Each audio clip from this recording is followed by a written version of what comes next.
Assalamualaikum warahmatullahi wabarakatuh. Selamat pagi pendengar.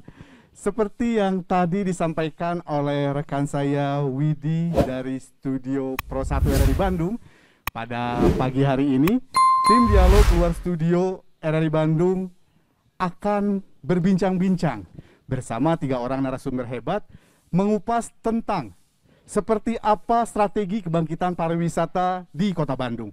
Pasti Anda pendengar bertanya-tanya, tim Dialog Luar Studio pada pagi hari ini sedang ada di mana sih?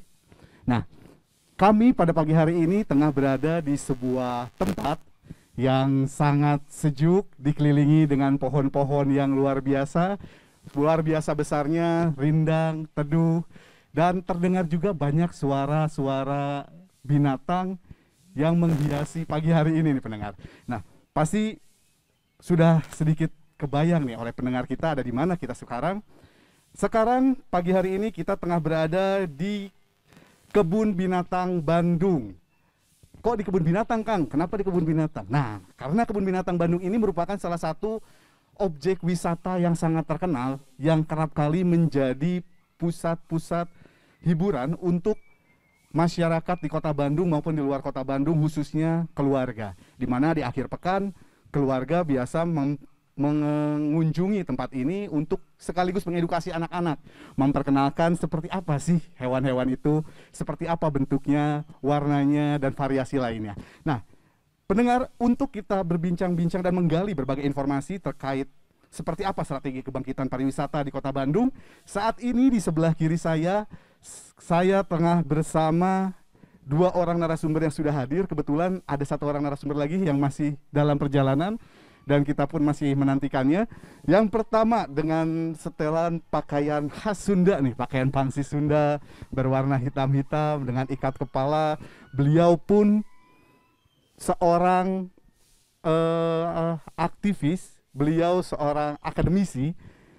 Beliau merupakan Dekan Fakultas Ilmu Sosial dan Ilmu Politik dari Universitas Sangga-Buana YPKP Bandung. Ada Dr. Andes Tatang Sudrajat, SIP MSI. Halo, Assalamualaikum Pak Tatang. Waalaikumsalam. Sampurasun, selamat pagi. Gimana kabarnya hari ini, Pak? Alhamdulillah, saya. Alhamdulillah. Selain Pak Tatang pendengar, di samping kirinya Pak Tatang, pada kesempatan pagi hari ini beliau menggunakan kaos berwarna biru dengan rompi berwarna abu-abu dengan celana warna krem terang ya. Nah, beliau ini merupakan orang yang sangat memahami seluk-beluk dari kebun binatang. Beliau pun pada 10 tahun yang lalu merupakan seorang jurnalis, bisa dikatakan seperti itu pendengar.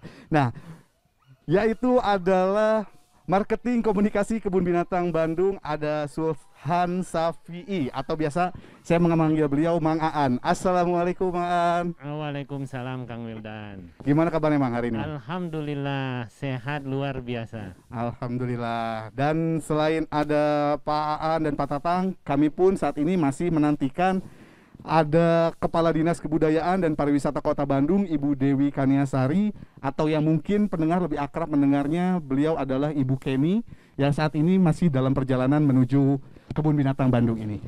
Dan sambil menunggu kehadiran Bu Kenny, kita langsung saja mulai berbincang bersama, saya ingin berbincang dulu bersama Pak Aan nih Pak, terkait seperti apa sih Pak Aan, mungkin bisa diceritakan dulu kondisi kebun binatang selama 2 tahun terakhir ini semenjak awal pandemi ini muncul. Mangga Pak Tatang. Jadi alhamdulillah pandemi ini memberikan pelajaran yang sangat berharga Kang. Ketika pandemi ini, kita tahun lalu itu mulai bulan Maret kita ditutup total selama 100 hari lebih. Jadi 100 hari lebih itu sekitar 3 bulanan. Alhamdulillah pengunjung nggak ada yang banyak nyamuk Kang. Jadi hanya karyawan dan nyamuk, karena kita tidak boleh nerima pengunjung.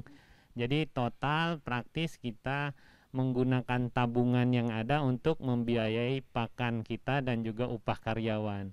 Kebayang per hari waktu itu pakan kita itu hampir 400 juta untuk pakan saja.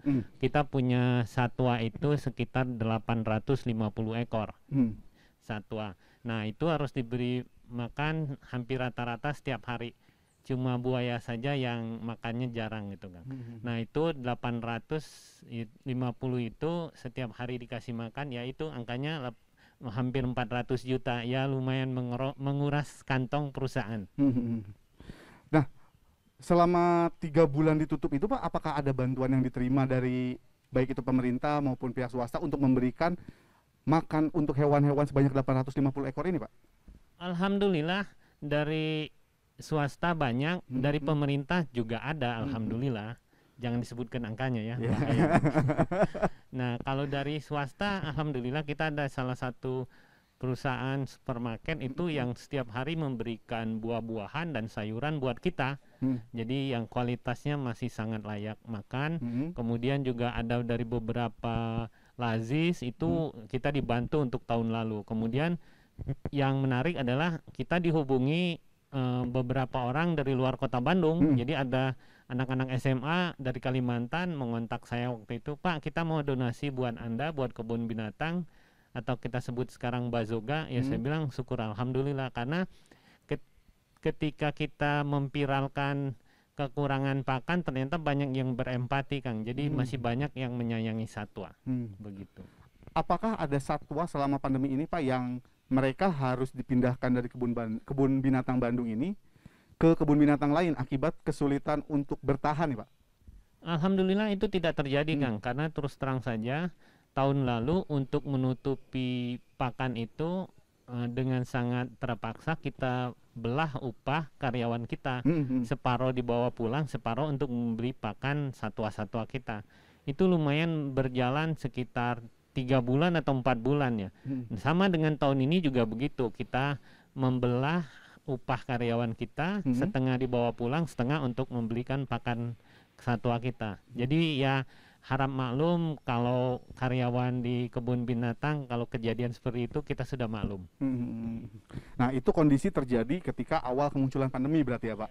Nah bagaimana dengan kondisi saat ini ketika PPKM sudah mulai menurun, kebijakan dari pemerintah sudah mulai dilonggarkan, sejumlah tempat objek wisata sudah kembali dibuka. Nah seperti apa kondisinya? Apakah memang wisatawan sudah banyak yang kembali berkunjung atau belum nih Pak? Wisatawan yang berkunjung ada Kang, tapi tidak bisa dibandingkan antara pengunjung sebelum pandemi dan setelah pandemi. Karena setelah pandemi ini terus terang banyak sekali aturan. Kita aja sebelum dibuka itu kita harus ada CHSE, itu sertifikat yang harus dimiliki oleh objek wisata untuk kemudian dibuka. Kemudian ada aplikasi Peduli Lindungi, kemudian juga ada SOP protokol kesehatan dan berbagai syarat lainnya. Jadi kalau buka untuk zoo atau tempat objek wisata itu sekarang syaratnya lumayan banyak. Dan info saja dulu sebenarnya pemerintah alhamdulillah menyumbang, tapi ya lebih banyak swasta yang menyumbangkan gitu. Baik. Nah, saya ingin beralih ke Pak Tatang. Pak Tatang, ini kan kita sudah banyak mendengarkan ya cerita sedikit banyaknya dari Pak Aan, bagaimana sih kondisinya sebelum ketika awal pandemi masuk, bagaimana juga sekarang kondisinya. Ternyata diceritakan bahwa kebijakan yang diberikan untuk kembali mulai beroperasi agak membingungkan, agak cukup sulit. Nah Pak Tatang seperti apa nih Pak menyikapi dan melihat kasus seperti ini Pak? Monggo Pak. Ya. Saya melihatnya dari 2 perspektif ya, atau dari 2 aspek. Pertama tentu dari aspek policy atau kebijakan pemerintah atau regulasi pemerintah yang berkenaan dengan COVID-19, sekaligus juga kepariwisataan sebagai industri. Di sisi yang lain tentu melihatnya dari perspektif masyarakat atau publik ya. Kalau meminjam istilah Kang Emil, Pak Gubernur ya, jadi pariwisata itu bisnis kebahagiaan katanya. Nah, bisnis kebahagiaan. Artinya apa? Artinya manakala publik sebagai target dari kebijakan ini tidak berbahagia ya, begitu ya, tentu ini kan menjadi persoalan ya. Jadi ketika tadi Pak Markom menyebut 3 bulan ditutup total gitu ya, ya artinya kebahagiaan publik ya sebagai salah satu komponen dari negara ini kan jadi agak terganggu kan begitu. Karena memang itu konsekuensi logis dari sebuah kondisi darurat ya, sebuah keadaan yang tentu berdampak kepada berbagai sektor, berbagai aspek dari pariwisata kan gitu.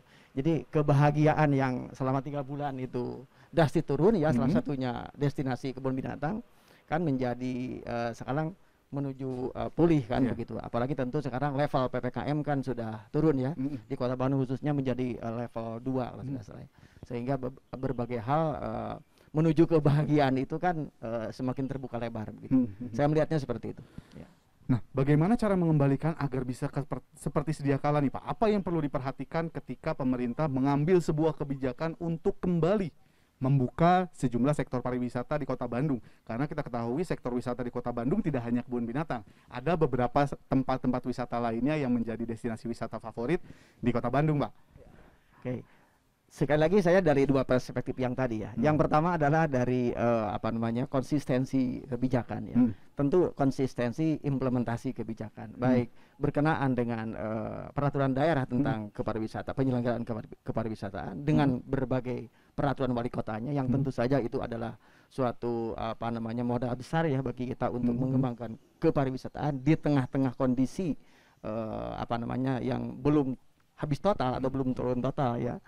Kondisi pandemi ini ya syukur-syukur kalau ya tidak ada lagi level 1 bahkan tanpa level ya artinya sudah normal kan begitu. Nah di sisi yang lain adalah bagaimana mendisiplinkan masyarakat gitu ya. Ya dari aspek society, dari aspek publik ya. Kalau dalam pengamatan saya baik di level 2 maupun di level 3 ya ketika saya mengobservasi atau mengamati di berbagai kesempatan tingkat disiplin masyarakat itu masih belum maksimal ya begitu. Nah oleh karena itu bagaimana dua perspektif ini ya kita padukan begitu ya. Di satu sisi pariwisata yang kontributif terhadap perekonomian nasional, di sisi yang lain masyarakat yang butuh hiburan begitu ya. Tapi juga tetap dengan kerangka disiplin nasional saya kira ya begitu. Idealnya kan hidup berdampingan dengan virus ya, tapi dengan tetap mematuhi secara ketat regulasi pemerintah begitu ya. Dan itu kan tidak gampang meyakinkan masyarakat seperti itu. Baik. Dan pendengar, seperti janji saya yang saya sampaikan tadi, kita tidak hanya berbincang bersama dua orang narasumber saja. Pada pagi hari ini kita sudah kedatangan Kepala Dinas Kebudayaan dan Pariwisata Kota Bandung, Ibu Dewi Kaniasari, atau biasa lebih akrab dipanggil Ibu Kenny.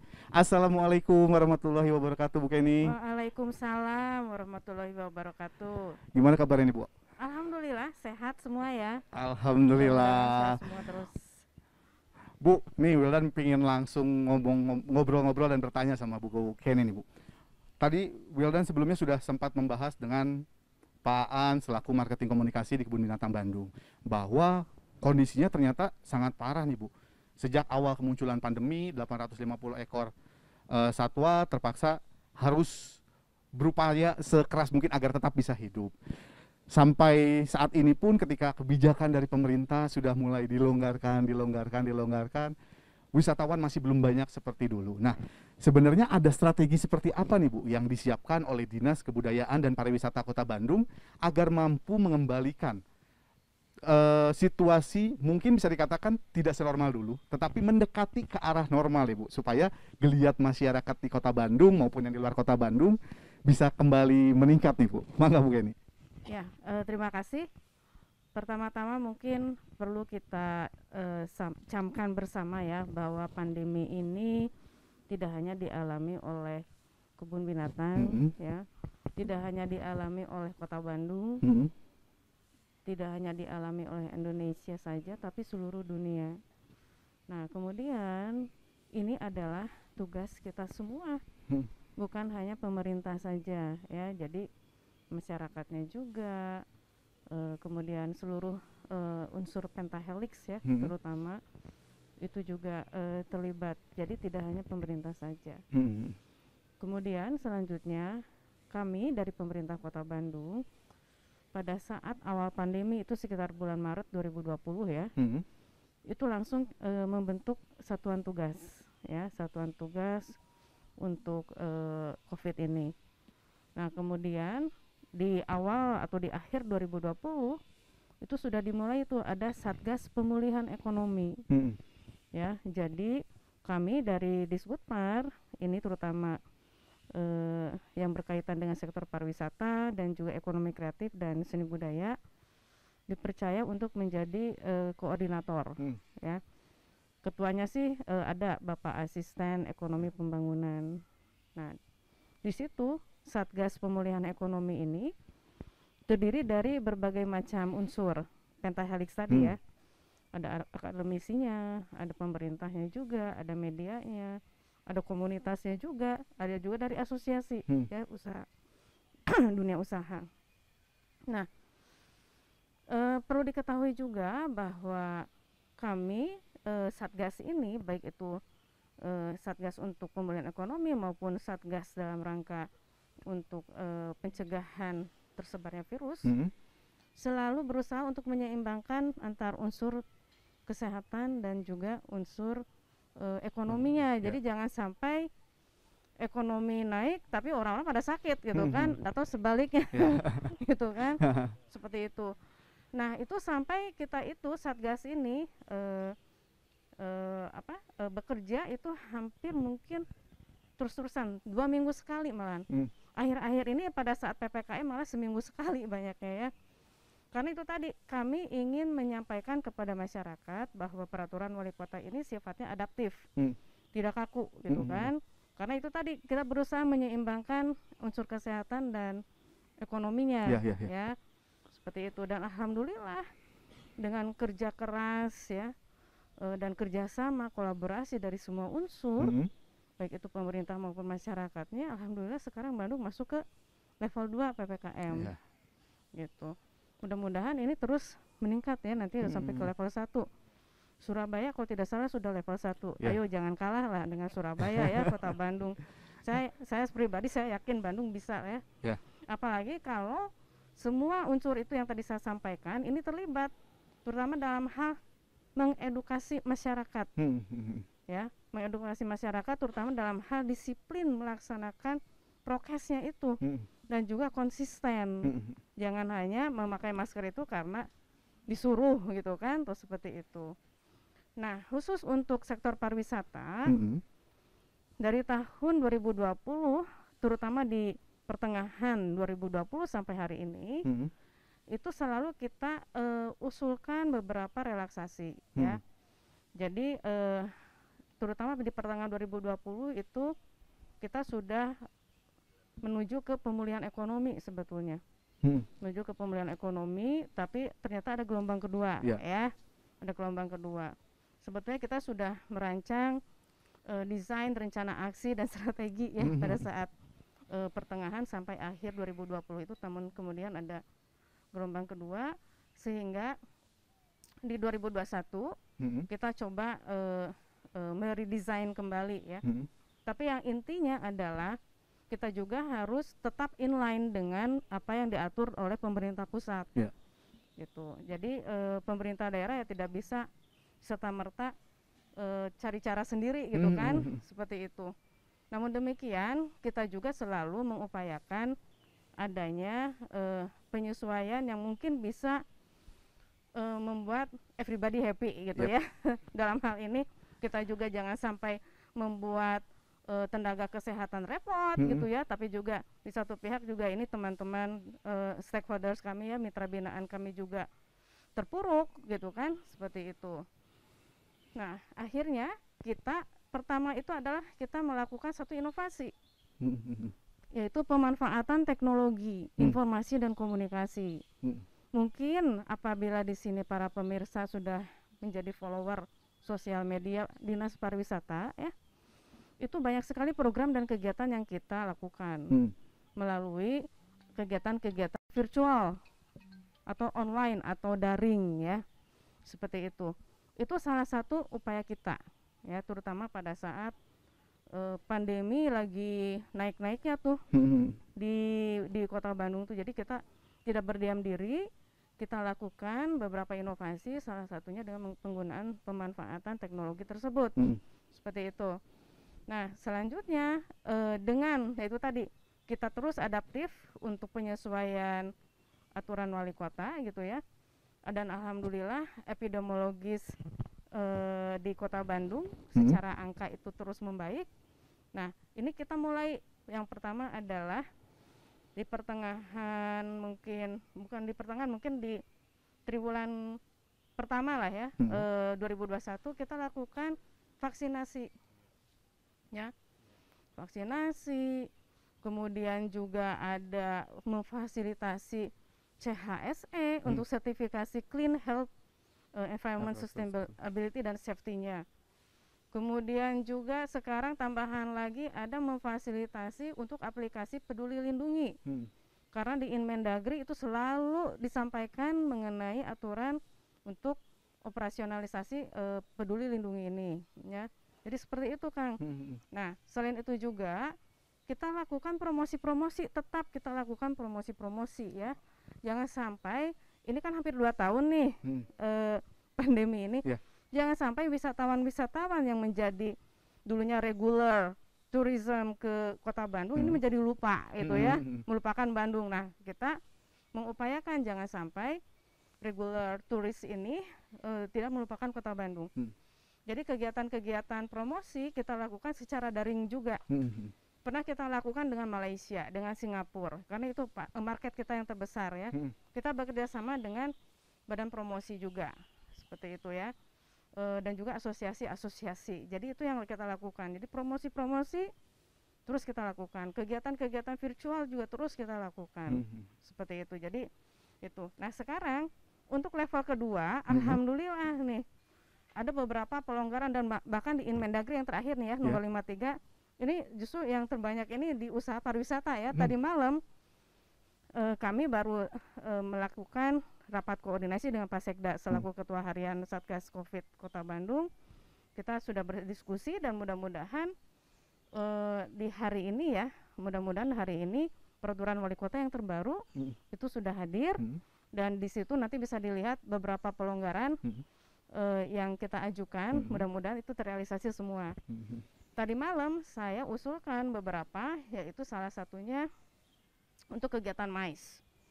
Ya, karena kegiatan MICE atau Meeting Incentive Conference and Exhibition ini menjadi salah satu trigger dari untuk kebangkitan atau pemulihan ekonomi ini. Ya, itu bisa dirasakan terutama oleh teman-teman hotel. Ya, dibanding untuk akomodasi untuk tamu, mungkin MICE ini yang paling cepat gitu ya mendatangkan pendapatan gitu ya. Nah, itu MICE kita naikkan juga itu untuk persentase atau bukan persentase kalau Kota Bandung, jumlah untuk pengunjung dan peserta kita naikkan kembali. Jadi yang di atas 1000 kapasitas ruangan itu kita usulkan tadi malam itu bisa sampai 500. Yang tadinya hanya 150. Kalau Inmendagri itu hanya 50 hitungannya persentase. Kalau kita langsung jumlah ya supaya bisa terukur. Dan seterusnya lah ya, sampai itu yang paling kecil itu sekitar yang kita usulkan itu 200 orang untuk pengunjung atau peserta. Dan ini berlaku juga nanti untuk kegiatan-kegiatan seni budaya, terutama yang indoor. Seni budaya kami usulkan juga tuh tadi malam, termasuk untuk konser musik yang indoor, ya, yang dilakukan di hotel, di restoran, di gedung-gedung, tapi indoor. Itu yang outdoor mungkin belum bisa, ya. Kalau yang outdoor untuk seni budaya terutama konser musik lah ya. Untuk konser musik itu belum bisa, kan belum ada satu cara untuk pengendalian apabila kalau masyarakatnya belum bisa disiplin dan konsisten. Karena bisa bayangkan ya kalau misalnya ada konser dangdutan, kan coba siapa yang mau menjamin itu ada jaga jarak. Ya, seperti itu. Jadi untuk konser yang outdoornya ya mungkin nanti dulu deh. Tapi yang indoornya aja dulu. Terutama ini kan biasanya menjelang tahun baru ya. Ada kegiatan di hotel-hotel terutama ya, atau di kafe, di restoran, itu ada kegiatan old and news. Nah, itu saya usulkan itu bolehlah gitu ya. Dengan aturan yang hampir sama dengan kegiatan MICE. Kemudian juga itu juga kita sama dengan kegiatan wedding. Ya, itu juga kita usulkan untuk penambahan jumlah tamu gitu ya, tidak memakai persentase tapi jumlah tamu seperti itu. Nah, khusus untuk tempat wisata seperti halnya kebun binatang. Nah, yang pertama adalah itu sebetulnya kita sudah sampaikan di Perwal kalau tidak salah nomor sebelum 102 ini ada nomor 84 kalau nggak salah ya. Itu sudah kita usulkan dan sudah ada di Perwal tersebut gitu ya. Yang pertama memang adalah Saung Angklung Ujo, ya, kemudian disusul oleh 4 lainnya termasuk kebun binatang. Nah, hanya salah satu syaratnya adalah itu tadi harus ada aplikasi Peduli Lindungi dulu. Karena itu orang mungkin akhirnya ke depan untuk aplikasi ini terutama orang-orang yang sudah divaksin atau apa itu menjadi salah satu syarat utama nanti ke depannya. Jadi orang bisa berinteraksi, mobilitas lagi gitu ya. Jadi itu mungkin salah satu syaratnya adalah orang itu harus sudah divaksin. Jadi fungsi dari aplikasi Peduli Lindungi ini adalah untuk men-screening para pengunjung, para tamu gitu ya yang datang ke tempat wisata. Nah, selain itu juga untuk tempat wisata ini kita anjurkan juga tetap berkoordinasi dengan asosiasinya nanti ya, karena Peduli Lindungi ini melalui nanti asosiasinya nanti akan diusulkan ke Kemenparekraf akan mengusulkan ke Kemenkes, Kementerian Kesehatan. Seperti itu. Memang sampai tadi malam data yang masuk ke kami di Sbutpar untuk beberapa usaha pariwisata termasuk hotel, restoran, kafe, tempat hiburan dan juga tempat wisata ini masih sedikit ya, masih sedikit yang mendapatkan atau yang sudah mengoperasikan aplikasi Peduli Lindungi ini. Nah, akhirnya ya kami juga terus ini kan memang proses ya, karena ini tidak hanya Kota Bandung yang mengusulkan aplikasi Peduli Lindungi ini ya. Jadi hampir seluruh Indonesia ya, kebayang aja gitu ya, Kementerian Kesehatan sibuknya luar biasa. Nah, jadi ini memang proses, tapi kedepannya akan terus kita dorong nih oleh Disbutpar kepada asosiasi untuk melakukan fasilitasi bagi para anggotanya ini. Seperti itu. Baik, ditahan dulu Bu Kenny. Sebelum nanti kita dilanjutkan, saya ingin bergeser dulu ke Pak Aan. Pak Aan, tadi kan Bu Kenny sudah menjelaskan nih, ternyata sekarang Kota Bandung sudah masuk ke level 2. Ya, Berbagai kebijakan pun sudah diajukan kepada Pak Wali Kota, Pak Odet M. Daniel, untuk memberikan relaksasi untuk sektor wisata. Nah, sebenarnya dari relaksasi yang tadi sudah dijabarkan oleh Bu Kenny, hal apa yang sangat diinginkan oleh sektor pariwisata nih Pak? Ya, kita apapun yang diberikan kita ikuti karena bagaimanapun kita adalah objek yang berada di Kota Bandung. Kalau Dinas Pariwisata mengeluarkan 25% pengunjung, siap, kita siap aja Kang. Jadi bagaimanapun, karena yang terakhir 25% ya Bu ya? Ya, kalau yang sekarang kita belum dapat karena kemarin juga wartawan hari ini. Ya, baru tadi malam katanya. Baru tadi malam. Karena wartawan kemarin juga nanya, Kang berapa? Aduh, aku nggak mau sebutin, aku takut salah disemprit. Tetap 25% dulu lah aku bilang. Kecuali nanti ada keluar dari perwalnya yang baru akan kita ikuti. Mungkin Ibu usulin berapa Bu? Jangan 100%. Jadi gini, namanya juga kan ini saya sih lebih senang menyebutnya adalah insentif ya. Bukan pelonggaran atau relaksasi, insentif. Nah, di insentif pasti ada disinsentifnya. Ya, berupa sanksi-sanksi. Betul. Ya. Nah, insentif sebagaimana yang tadi saya sampaikan, kita selalu adaptif ya, mengikuti angka epidemiologis COVID yang ada di Kota Bandung.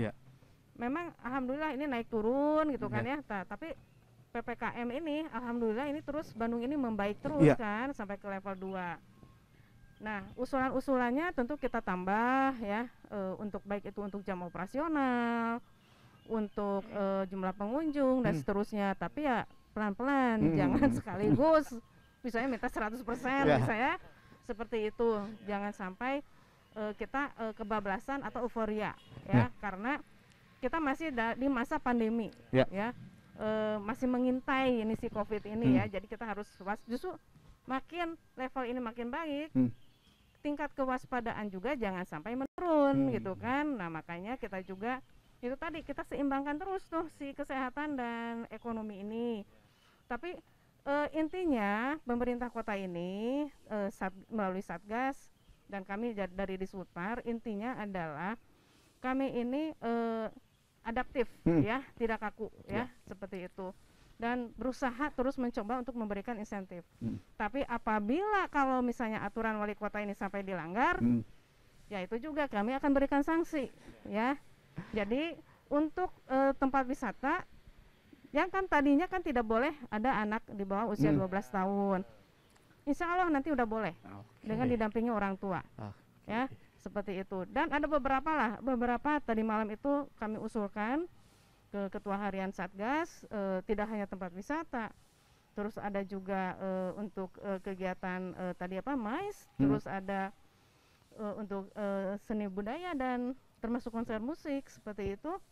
Masih banyak lagi sebetulnya, nanti kita tunggu peraturan wali kota yang hari ini mungkin akan keluar. Nah, gitu. Baik. Nah, nanti sebelum kita gali lagi nih Bu Kenny, seperti apa sih mungkin Pak Tatang juga nanti bisa memberikan asumsi dan pandangannya seperti apa sebaiknya kebijakan setelah pemerintah Kota Bandung, khususnya di Kota Bandung ini masuk ke level 2. Tapi pendengar, sebelum kita lanjutkan dialog pada pagi hari ini, kita beristirahat sejenak guna mendengarkan sejumlah informasi-informasi berikut ini.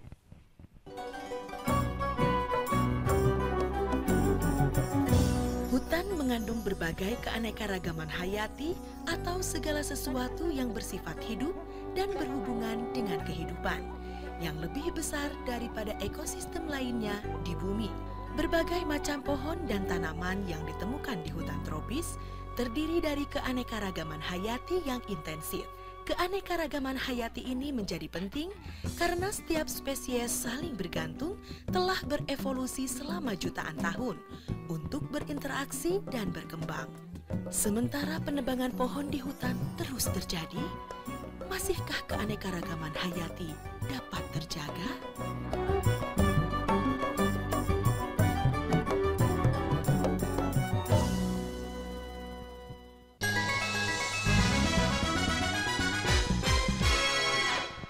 Anda tengah mengikuti Dialog Lintas Bandung Pagi, Pro 1 RRI Bandung. 97,6 FM Pro 1 RRI Bandung. Pendengar, Anda masih bersaya Wildan Pratomo dalam Dialog Luar Studio RRI Bandung. Pada Dialog Luar Studio pagi hari ini, kita tengah berbincang-bincang bersama 3 orang narasumber hebat yang sudah ada di samping saya, yakni ada Kepala Dinas Kebudayaan dan Pariwisata Kota Bandung, Ibu Dewi Kaniasari atau yang lebih akrab biasa dipanggil Ibu Kenny. Lalu ada Marketing Komunikasi Kebun Binatang Bandung, Sulhan Safi'i atau yang lebih akrab biasa dipanggil Pak Aan. Yang terakhir ada juga pengamat kebijakan publik sekaligus Dekan Fakultas Ilmu Sosial dan Ilmu Politik dari Universitas Sanggabuana YPKP Bandung, ada Bapak Tatang Sudrajat. Dan pendengar, pada Dialog Lintas Bandung Pagi edisi kali ini, kita tengah mengupas tentang strategi kebangkitan pariwisata di Kota Bandung. Nah, saya ingin kembali ke Pak Tatang nih Pak. Tadi Bu Kenny sudah memberikan bocoran-bocoran nih terkait kebijakan baru yang akan dikeluarkan oleh pemerintah Kota Bandung atas rekomendasi dan usul yang diberikan oleh Dinas Kebudayaan dan Pariwisata. Menurut pandangan Bapak selaku pakar kebijakan publik nih Pak, seperti apa kebijakan tersebut akan bermanfaat untuk sektor pariwisata di Kota Bandung? Karena bisa dikatakan juga Bandung ini pariwisatanya menjadi salah satu tulang punggung pendapatan di daerah. Nah, mangga Pak, bisa dijelaskan seperti apa? Apakah strategi seperti ini sudah sangat tepat sasaran dan tepat guna yang dibutuhkan oleh para pelaku usaha, atau seperti apa baiknya Pak? Mangga Pak. Terima kasih Kang Wildan. Di negara manapun, termasuk di Indonesia, termasuk tentu di pemerintah Kota Bandung ya, bahwa policy atau kebijakan dalam bentuk nanti perwa yang akan diterbitkan, tentu kan hakikatnya adalah untuk mengamankan kebijakan kepentingan publik ya, public interest. Public interestnya apa? Kepentingan publiknya apa? Yang tadi itu ya, perekonomian daerah ya menaik begitu. Di sisi yang lain tingkat kesehatan masyarakat, imunitas masyarakat juga semakin baik, sehingga perlu ada keseimbangan ya begitu. Oleh karena itu saya melihatnya 3 hal. Pertama adalah tadi Bu Kadis sampaikan ya, bagaimana mengedukasi, bagaimana mendiseminasikan berbagai program atau kebijakan atau arahan dari pemerintah Kota Bandung terhadap publik yang sangat luas. Di antaranya tentu adalah lewat TIK ya, teknologi informasi dan komunikasi. Meskipun kita juga sadar kan bahwa belum semua warga masyarakat itu melek teknologi ya. Tapi paling tidak lah hari handphone gaduh lah berinya begitu ya. Handphone yang paling minimal kan gitu ya. Nah, sehingga ini tentu sesuatu yang kontributif menurut saya untuk menjangkau persepsi masyarakat, opini masyarakat, pendapat masyarakat tentang bagaimana konsistensi dan disiplin mereka terhadap program yang akan atau kebijakan atau policy yang akan ditetapkan oleh Pemkot Bandung seiring dengan level 2 ini kan begitu. Nah, itu yang pertama. Lalu yang kedua apa namanya, masa psikologi masa gitu ya. Tadi Bu Kadis menyebut misalnya ya konser dangdut ya atau konser rock gitu ya. Kan gitu kan akan yang namanya psikologi massa itu kan luar biasa ya. Nah, sehingga pada titik tertentu insentif atau kelonggaran yang diberikan ini kan benar-benar harus memperhatikan apa namanya kepentingan publik yang tadi ya begitu. Jangan sampai euforia atau rasa apa kesenangan berlebihan untuk terbukanya keran itu kan ya keran lantas membuat kita lengah, membuat kita lalai dan kita apa namanya tidak hati-hati. Akibatnya bisa saja kan yang semula landai begitu kan level 2 kemudian naik lagi kan begitu. Nah, oleh itu selalu saya mengatakan dua hal. Pertama, konsistensi dalam mengimplementasikan itu termasuk dukungan aparat tentu ya, aparat di berbagai bidang termasuk satgas ya di berbagai tingkatan, termasuk di kampus juga Bu ya. Kan ada juga satgas ya. Satgas yang dari mulai tingkat universitas sampai dengan tingkat prodi ya begitu. Nah, yang kedua adalah disiplin masyarakat ya. Nah, yang ketiga kalau menurut saya ya tadi juga disinggung tentang pertanyaannya adalah apakah nanti semua apa namanya tempat wisata termasuk misalnya hotel dan lain-lain tempat publik lah gitu ya. Apakah sudah siap atau belum dengan ketersediaan perangkat ya aplikasi itu ya, aplikasi untuk men-screening ya seseorang boleh masuk atau tidak. Sebab dari perspektif kebijakan publik ya salah satu variabel atau faktor yang menentukan keefektifannya adalah tentu tools ya, sarana prasarana peralatan equipment ya begitu, sumber daya peralatan yang harus kita perhatikan. Kalau saya percaya, saya optimis ya bahwa dengan bergandengan tangan lah begitu ya. Tadi juga Bu Kadis mengatakan tidak bisa sepenuhnya menyerahkan kepada pemerintah gitu ya. Sektor lain, aktor-aktor di luar negara ya, aktor masyarakat ya, pentahelix ya, diantaranya adalah masyarakat kampus ya. Terus terang saya Bu Kadis ya sebagai salah satu unsur pimpinan di fakultas tentu habis-habisan ya. Misalnya ketika akan membuka kesempatan untuk semester ini kuliah offline. Itu betul-betul sangat dibatasi, sangat terbatas dan kita ekstra hati-hati ya. Nah, kembali ke perangkat peralatan yang disiapkan di tiap ruangan, di tiap gedung, di tiap selasar dan lain-lain, betul-betul harus menjamin memastikan bahwa ini tidak membuat kita lengah gitu ya. Nah, begitu. Nah, itu salah satunya adalah apa namanya keseriusan kita dalam menyiapkan tools peralatan ya. Equipment ya, sarana prasarana lah gitu ya untuk mendukung itu. Begitu. Salah satunya itu kalau saya melihat ya. Oke, baik. Pak, tapi kan mungkin ketika tools sudah siap, yang menjadi masalah lainnya adalah masalah berkerumun. Nah, kenapa masalah berkerumun ini jadi masalah yang susah diselesaikan?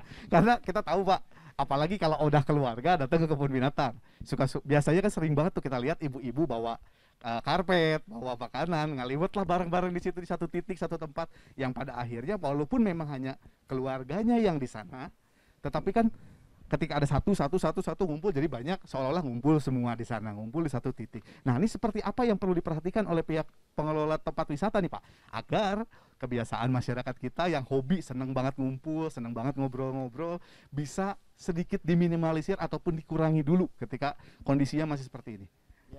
Jadi yang namanya kerumunan atau crowds ya, secara sosiologis kan sesuatu yang tak bisa dihindari.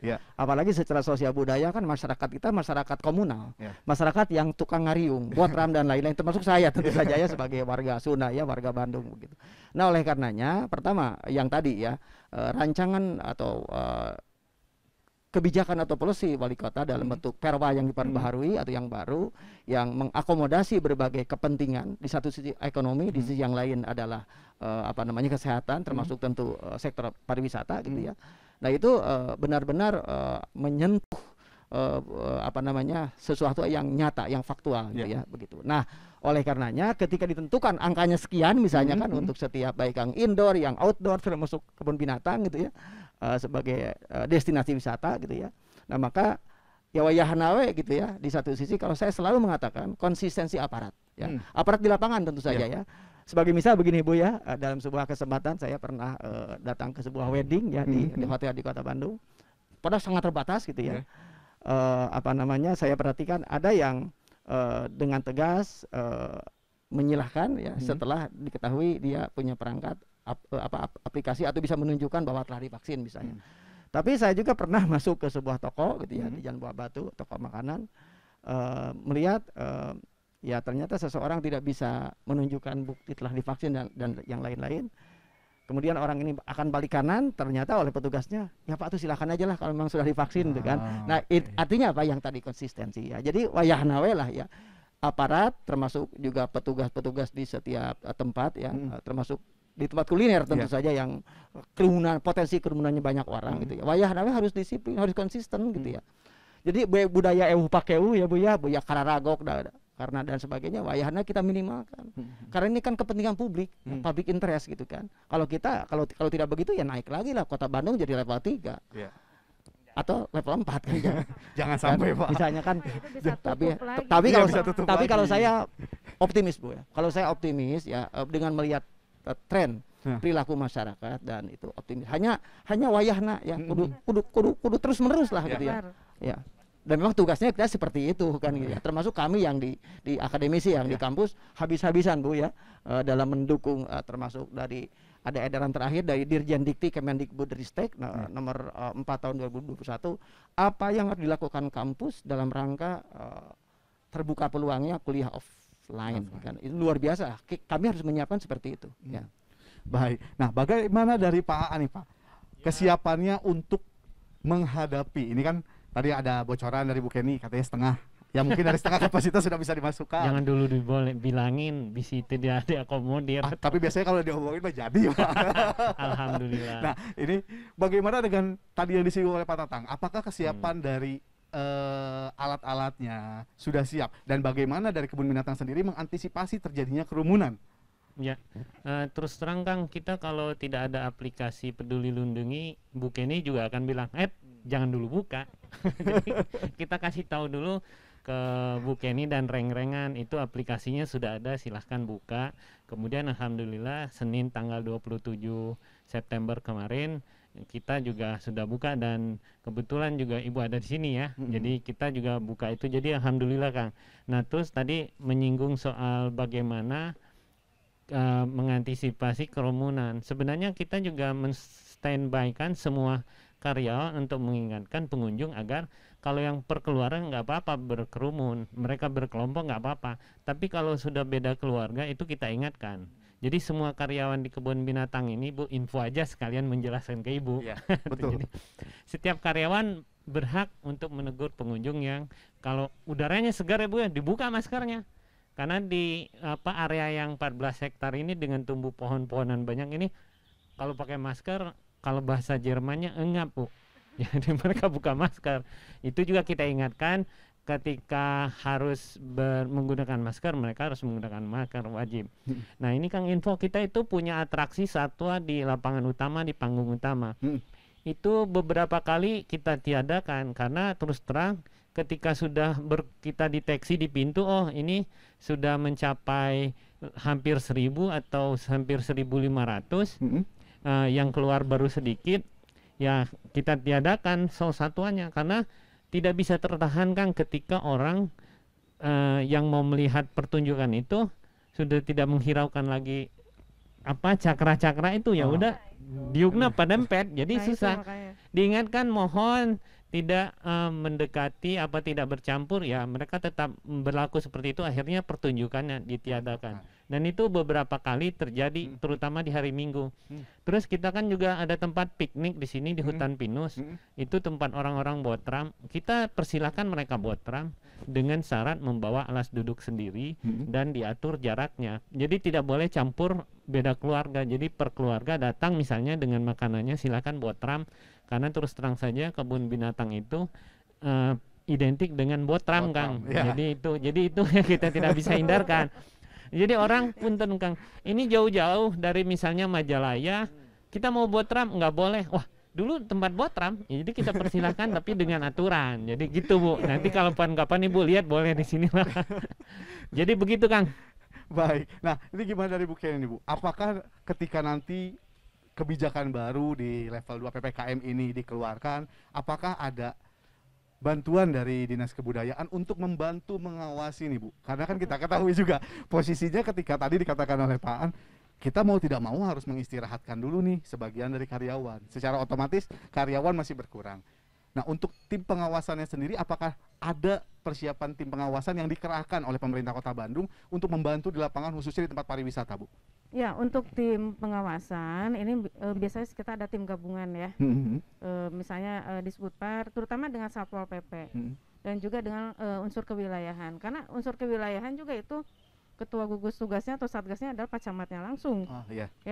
Jadi dengan luas Bandung yang demikian gitu ya, yang 13.000 hektar, 30 kecamatan, kan tidak mungkin hanya Disbudpar saja. Disbudpar ini ada bidang pariwisata nih, itu hanya sekitar 8 orang, kebayang ya. Kalau misalnya hanya dari kita saja, dari bidang pariwisata saja yang yang mengawasi. Nah, makanya kita ada tim gabungan seperti itu. Nah, di luar itu Pak, jadi gini, saya memaklumi ya bahwa manusia itu adalah makhluk sosial ya. Kemudian sektor pariwisata justru itu adalah bisnis yang mendatangkan orang banyak dan kerumunan gitu ya. Nah, makanya kuncinya adalah dari diri kita sendiri sih. Jangan sampai tertular dan jangan sampai menularkan juga gitu kan.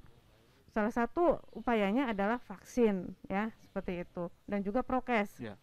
Kebayangkan prokes itu mulainya tadinya 3M loh. Kemudian jadi 5M. Kemudian sekarang terakhir ini jadi 8M.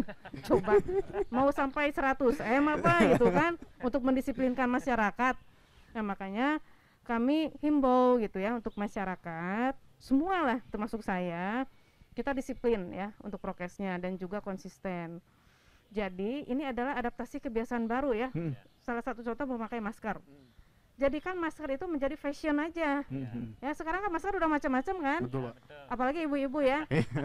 Disesuaikan dengan warna baju gitu kan, disesuaikan dengan motif bajunya. Nah, itu jadikan fashion. Ini salah satu contoh adaptasi kebiasaan baru. Jadi jangan sampai memakai masker itu adalah satu keterpaksaan gitu kan. Ini aja, kita sekarang kan tidak membawa HP atau lupa membawa HP, kita udah ributnya minta ampun kan. Nah, itu juga mungkin sama dengan masker ya. Seperti itu ya, wayahna tadi kata Pak Tatang juga ya. Wayahna gitu, jangan sampai gini loh. Bandung ini justru karena ketidakdisiplinan masyarakat kita semua, ini turun lagi. Level 4 dan bahkan nanti ke zona merah, kan kita nggak mau. Zona merah ini semua tutup lagi loh. Ya, kita nggak mau. Jadi kita sama-sama menjaga kota Bandung ini tetap di level 2, bahkan nanti kita harapkan di level pertama, di level 1 itu udah zona hijau. Ya, mudah-mudahan seperti itu, jangan kalah sama kota yang lain yang sudah mendapatkan level 1 tuh, zona hijau ya. Bandung bisa kok. Kita harus optimis. Ya, mungkin seperti itu, Kang. Berarti kunci besarnya adalah kerjasama dan kedisiplinan, Ibu. Ya. Karena tanpa kedua hal tersebut, ya Bandung tadi seperti dikatakan oleh Pak Tatang, bisa balik lagi ke level 3, ke level 4, bahkan kata buka ini paling parah paling parah ke zona merah, yang akhirnya semua ditutup lagi, diam di rumah lagi. Baik, nah sebelum kita melanjutkan dialog pada pagi hari ini, kita harus kembali untuk istirahat dulu sejenak pendengar, dan jangan kemana-mana, tetap bersama saya Wildan Pratomo dalam dialog luar studio RRI Bandung.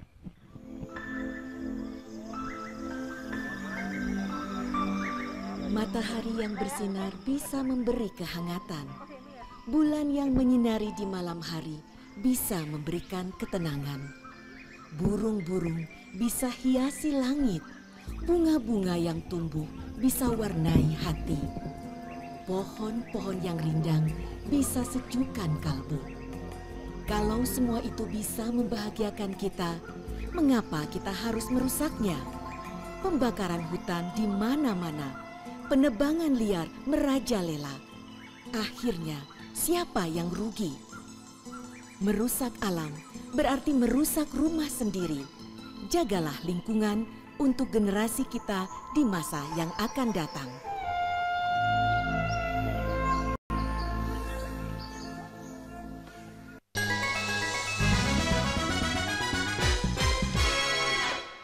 Anda tengah mengikuti Dialog Lintas Bandung Pagi, Pro 1 RRI Bandung.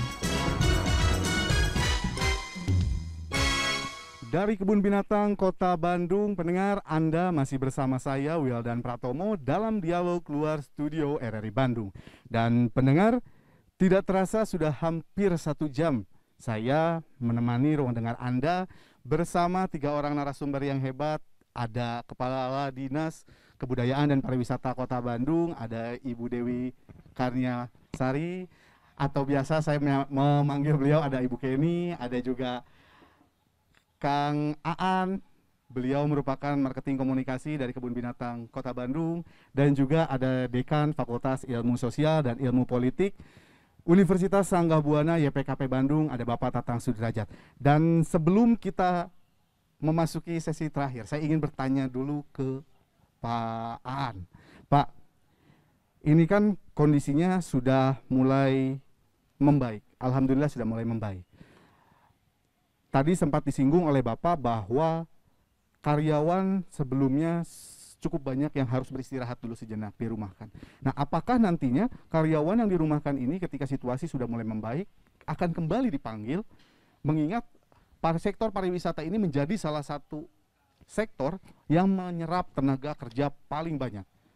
Nah, apakah itu akan dilakukan, Pak? Mangga. Insya Allah kita panggil lagi, Kang, karena kita berkomitmen sama karyawan. Sebelum pandemi kita itu ada 120. Ya. Sekarang itu hanya di bawah 90 orang. Hmm. Jadi bagaimanapun ketika kita akan tutup, dulu kita berkumpul sama karyawan rundingan. Ini gimana? Mau tutup total selamanya atau kita dirumahkan sebagian dan upahnya juga dibelah. Jadi sebelah, jadi karyawan dulu, terutama karyawan harian dengan sangat terpaksa kita rumahkan dulu.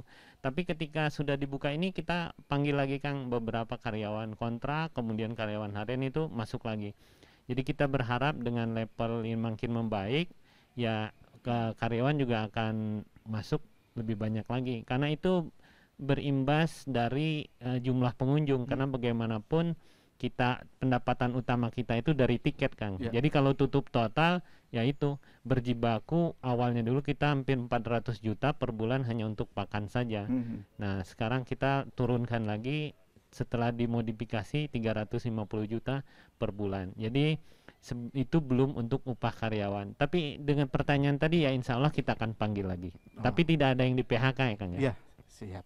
Baik. Dan ini tidak terasa, Bu Kadis, Pak Aan, Pak Tatang, kita sudah berada di penghujung acara Dialog Lintas Bandung Pagi edisi kali ini nih. Nah, sebelum mengakhiri kegiatan dialog ini, saya ingin mendengarkan mungkin ada harapan ataupun arahan baik dari Pak Kadis, dari Pak Tatang, dari Pak Aan juga. Seperti apa sih harapannya ke depan, khususnya untuk pariwisata di Kota Bandung sendiri? Mangga saya ingin dari Pak Aan dulu, karena tadi terakhir tanggung sekalian saja Pak Aan. Mangga Pak Aan. Jadi harapannya semoga Allah mengizinkan kita bisa hidup normal lagi, Kang. Jadi hanya Allah yang bisa, tapi ikhtiarnya kita. Benar kata Bu Kenny dan Pak Tatang, kalau kita tidak disiplin ya wayahna hese deui urang bisa beureum deui levelna, bisa zona merah ditutup deui. Jadi karyawan semua dirumahkan. Jadi itu yang sangat kita tidak inginkan. Jadi harapannya kita kembali normal seperti dulu, meskipun itu susah, Kang. Kalau kita lihat sekarang, dulu kita hari Minggu itu 4.000 sampai 6.000, sekarang 2.000 saja itu sudah alhamdulillah. Jadi kita hanya berharap sama Allah ada perubahan yang drastis kembali ke posisi yang dulu itu. Mangga selanjutnya dari Pak Tatang, seperti apa harapannya untuk baik masyarakat ataupun pemerintah agar sektor pariwisata bisa kembali pulih lagi? Mangga Pak Tatang. Jadi terpuruknya perekonomian termasuk sektor pariwisata itu adalah masalah bersama. Kemudian masih lumayan tingginya ya yang kena terpapar virus corona juga itu masalah bersama. Nah, oleh karena itu negara, pemerintah sebagai institusi yang punya otoritas untuk menangani kepentingan publik, masalah publik ya, mau tidak mau ya harus membuat regulasi ya. Rancangan perwa yang sekarang sedang disiapkan tentu adalah sarana ya untuk itu. Nah, jadi harapannya adalah atau harapan kita bersama adalah kesadaran semua pihak, aktor-aktor negara, termasuk para implementer kebijakan, serta tentu aktor-aktor di masyarakat, termasuk informal leader ya, tokoh-tokoh masyarakat di berbagai jenis lembaga masyarakat harus bisa meyakinkan bahwa ini masalah bersama, harus ada kesadaran bersama bahwa kalau tidak sadar-sadar mau beres-beres masalahnya, kan begitu. Nah begitu ya, saya kira demikian. Dan saya termasuk penganut paham optimisme lah, gitu. Optimis semuanya bisa, badai pasti berlalu lah begitu. Terima kasih, Mas. Baik. Nah, terakhir dari Bu Kenny, seperti apa nih Bu harapannya baik untuk pelaku pariwisata, untuk masyarakat, terlebih Bandung masuk sudah level 2 nih Bu. Mangga Bu Kenny.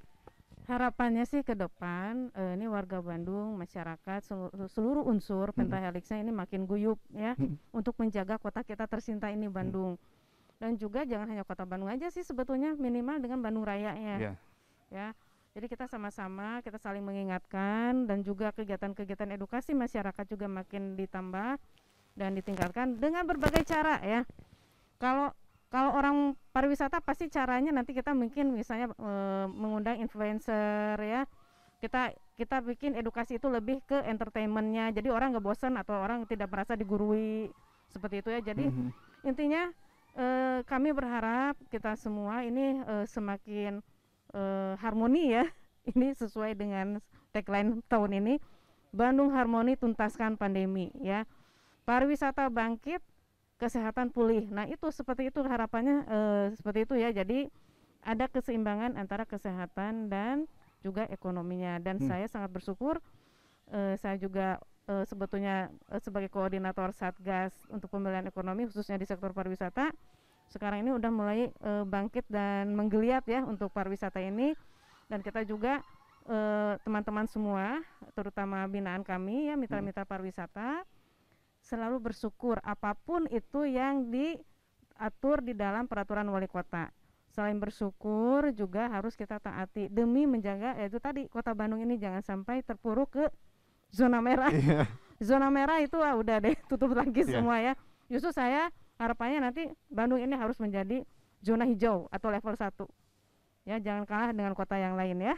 Mungkin itu harapan saya sih. Baik, terima kasih banyak untuk ketiga narasumber saya yang sudah hadir di Dialog Lintas Bandung Pagi edisi kali ini. Dan pendengar, bagi Anda yang mungkin penasaran dan ingin mereview juga, ingin melihat seperti apa sih keseruan Dialog Lintas Bandung Pagi di Kebun Binatang Bandung ini, bisa langsung menyaksikan kegiatan dialog pada pagi hari ini melalui laman YouTube RRI Bandung di RRI Bandung Live. Dan tidak terasa pendengar, 1 jam sudah saya Wildan Pratomo menemani ruang dengar Anda dalam dialog luar studio RRI Bandung bersama Kepala Dinas Kebudayaan dan Pariwisata Kota Bandung, Ibu Dewi Kaniasari.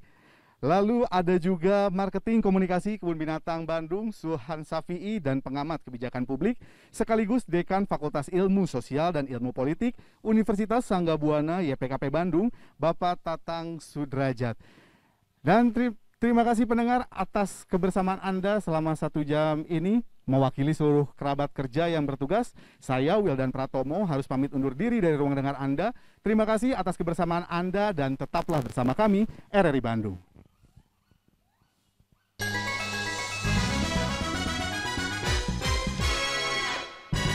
Baru saja Anda mengikuti Dialog Lintas Bandung Pagi. Nantikan acara kami selanjutnya.